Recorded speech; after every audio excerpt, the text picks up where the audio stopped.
Hello and welcome to a special Under-20 Six Nations preview here on Balls.ie with thanks to PwC, proud sponsors of Ireland's next generation, #FutureIsGreen. PwC have actually been involved with the Irish Under-20s team for 14 years now, so a really, really long and proud association. And I'm delighted to be joined by a very special panel here today.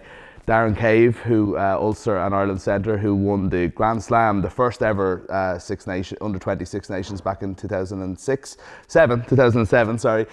Bernard Jackman, former Leinster and Ireland hooker, who also played for Ireland at Under-21 level as it was at the time, and Mike Ruddock, Wales Grand Slam winning coach, and also for 4 years the Irish Under-20s coach. Thanks for being here, lads. Thanks for joining us. We're going to talk a little bit about this year's Six Nations Under-20s, who are the players to look out for and what we expect to come. But Darren, I want to start with you and looking back on that first ever Under-20 Six Nations. I think you played Under-21 the year before and then actually, an unusual thing, got a year older and played at a year younger level. But I was looking through that team today, that Under-20s team, and I think there was eight internationals came out of it, but some unbelievable names, and that was an unbelievable campaign in itself.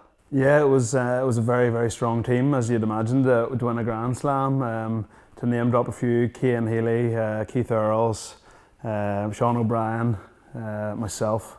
And yeah, as I mentioned before, two guys off air, as that was the year it had moved, Italy and France were still actually playing Under-21 level. So I look back on that team with very, very fond memories. At the time, you know, mum and dad kept all the tickets, and I've still got a framed jersey, everyone's signature on it, and the tickets from each of the 5 games, because you know when you're at that age, you think that's the absolute pinnacle. Yeah. And thankfully I've gone on to play full international rugby, but for some of those guys that was the pinnacle, and for me, very happy memories. Yeah, and I know, like, Eric Elwood was your coach. You were playing in Dewberry Park. There's a lot in Athlone. There's a lot of kind of people will have kind of snapshots of that time, you know, because you guys did make waves and obviously win a Grand Slam. But for you, looking back on it, was there any kind of one thing that kind of stands out to you as sort of, you know, as you said at the time, you think that's the pinnacle? Was there any kind of one moment where you're like, God, this is just fantastic? It was probably when Dubarry arrived in one day to the hotel and gave us all a free pair of shoes with the white sole. He loves the freebies. Tommy said if I wore this, you know,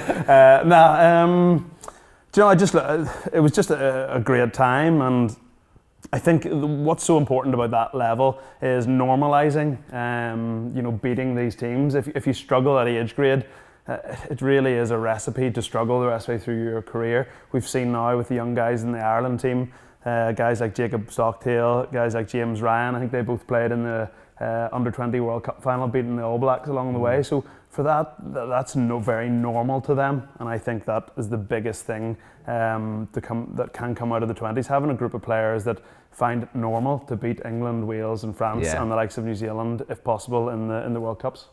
Bernard, you would have been in and around kind of Irish camps at that stage, and we were heading towards the 2007 World Cup, and there was a general sort of, you know, before France happened, there was this general kind of upsurge and excitement in Irish rugby. Was there an awareness among you guys in the senior ranks in Leinster or in Ireland that like this team was coming through, and even at that, would you guys have been looking at this Under-20 team thinking, God, there's a few tasty players in this? Yeah, I think 100%. I think that's one of the aspects of being a pro. You're always kind of a bit paranoid about you know, who's coming back from your age grade from injury, or maybe at that stage a lot of players will come back from England, you know, and how that was going to affect you. But also I suppose that's the litmus test. You don't really get to see what's, as a Leinster player, what's in a Munster Academy, Connacht Academy, Ulster Academy until they play. You know, you see them in the Six Nations playing against you know, the other home nations, and at that level, and you know then at that stage that they're probably ready to make that step up. So we were definitely aware that there was, you know, some incredible talent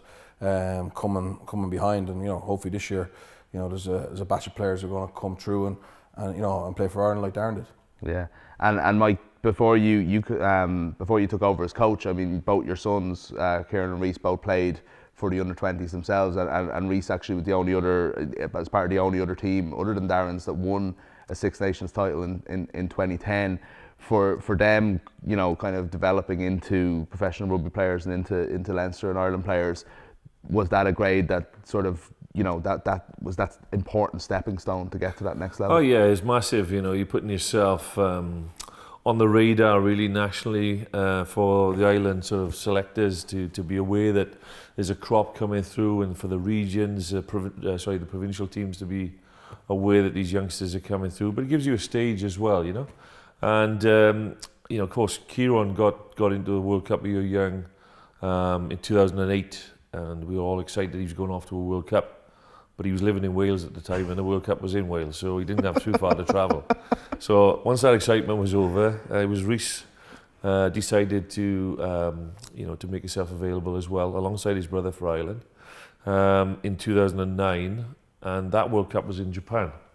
So I did the dad thing. My wife and I, we went off to Japan, and we supported Ireland at the World Cup in Japan, and it was an incredible tournament. It was fantastic. Peter O'Mahony, I think, was the captain, but he got injured, I think, in one game, and Kieran, my eldest lad, was captain against the All Blacks, and I think you might remember they did the advance thing, you know, and the French referee was trying to push him back, and when the haka was on, it was good theatre, you know. And then Rhys played that year, and then went on to captain Ireland the year after, as you said, when he won the Six Nations, and then the following year I became the under 20 coach myself. So there's 2 or 3, 4 years, it was quite interesting to sort of put my foot in, if you like, as a dad initially, to watch my 2 sons getting tremendous coaching and support from the Irish system, and getting that sort of exposure to international rugby. And then obviously to see the World Cups and how talented players were, and the teams were well organised they were, and the intensity of it, I'd probably not realised how good it was until I started watching that in Japan, and then got involved myself a year after. So, you know, it's a really good level. Yeah, and then as a coach, like, you know, obviously 4 years in charge of the team, and again, we're talking about like good times in general for Irish rugby, a lot of good players coming through in that time. You were surprised at the kind of talent level there, but for those players kind of going to a different environment, playing international rugby, as Darren was saying earlier, and getting exposed to that different bit of coaching is in itself just so important at that age, at that sort of formative stage of their careers. Yeah, it is, and you know, I'm sure the lads will agree. Sort of those sort of ages, around 19 to 21, in a lot of ways, the best years of your life. You've no fear. You've just got this burning ambition. You get these opportunities, and you just want to take them, you know. And you build that camaraderie. You got friends for life from those teams, guys. When you know, and you know, I think for just watching my lads initially, just seeing the sort of friendships they built going into these World Cups with the lads who were alongside, and then seeing that sort of dynamic again, and that sort of cohesion from teams I was involved with. You can see that, you know, what makes a team is not just great players and some good coaching and good support. It's the actual sort of dynamic of the group as well, you know. And if you get a bunch that are really tight together, you know, that team can do really well and achieve things that perhaps, you know, when you started the tournament you didn't think it was possible. Yeah. So I think it's, you know, it's seeing all those elements coming together. And I think going back to Darren's point, which I think was absolutely spot on, you know, when I got involved first, Ireland, we were in the lower tier, the 3rd tier. By the end of my 4 years, we were in the top tier in the semi-final. And along the way, we'd beaten Australia, South Africa, you know, Wales, France, lost by a point to New Zealand. You know, suddenly these players were growing in front of your eyes, and the big thing they grew in mentally, I think, as well, was the fact that they weren't daunted to play these teams. Whereas perhaps in years gone by, when, you know, Irish rugby wasn't as strong as it is now with the academies, some of those players might have been a little bit daunted to play the likes of South Africa. Yeah, Bernard, it's interesting to me though, like as I was saying, like Darren's coming through at a time when there's a crop there that are already sort of fully belief in self. When you're coming through as an under 21s as it was at that time, you know, it's kind of the late 90s, and it's not a great time for Irish senior rugby.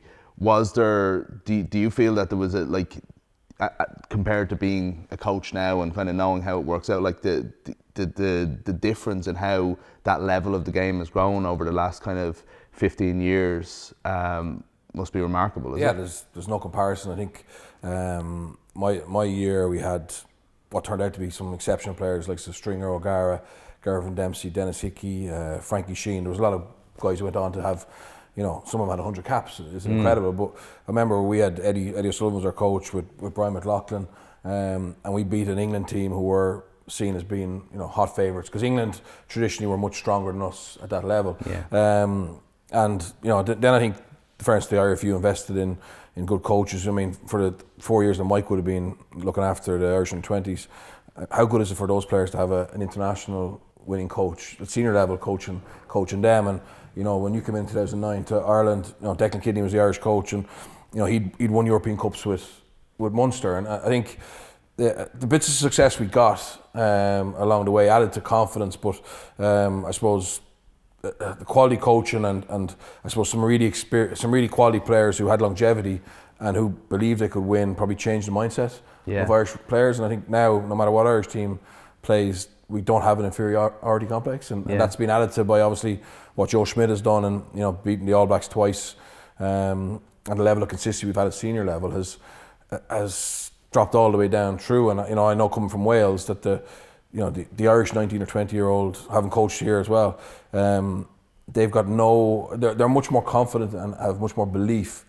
in their preparation and their opportunity to win.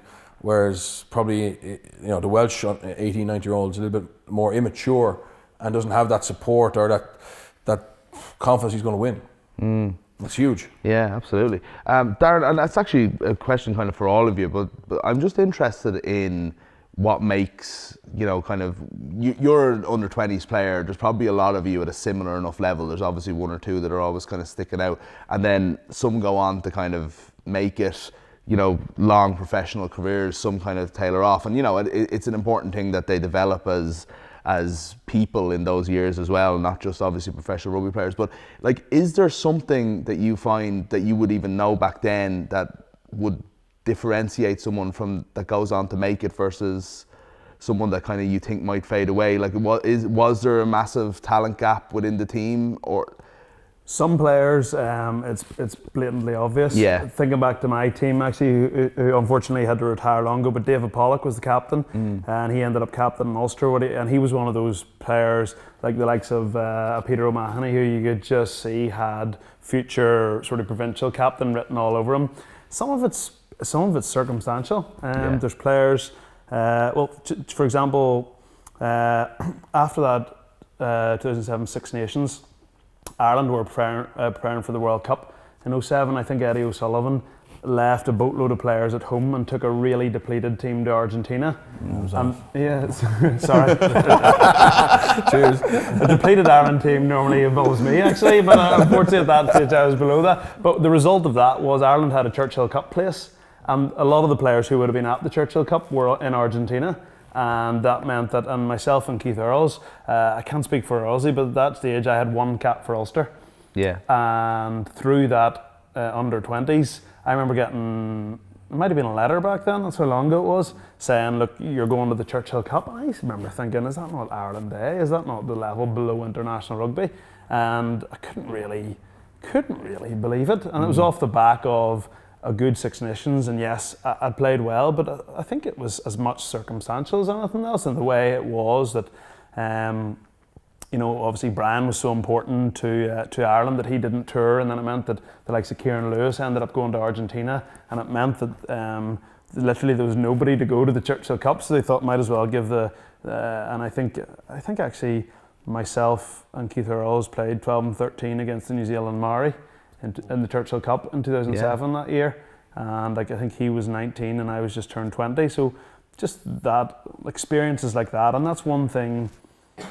I don't know exactly what it is. I find it hard to put my finger, but if you look since it's gone to under-20s, the dominance England have had, and I just don't know what it is. That I just think at Ireland we've done well, but we haven't had the same level of dominance. But for some reason the players just keep coming through. I don't know if it's because there's more players in England, so it's harder to get international recognition. But for whatever is happening in Ireland, those players that are coming out of the under-20s are getting fantastic opportunities very, very quickly.